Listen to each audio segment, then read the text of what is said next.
What health and social care do you want? That's the question we at Llais have been asking the people of Wales. As the independent body that reflects the voices and represents the interests of people in Wales, we want to know what works, what doesn't, and what needs to change so that we can help create fairer and more balanced health and social care services for everyone. Are we hearing the voices of people who are not in those networks?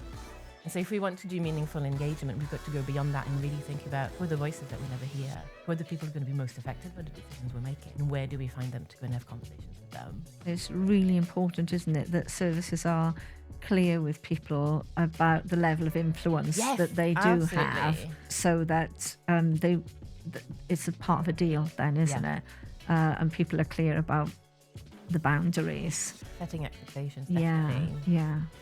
I'm Alyson Thomas, Chief Executive of Llais, and today we're talking about our project, the Health and Social Care We Want, with Noreen Blanluet,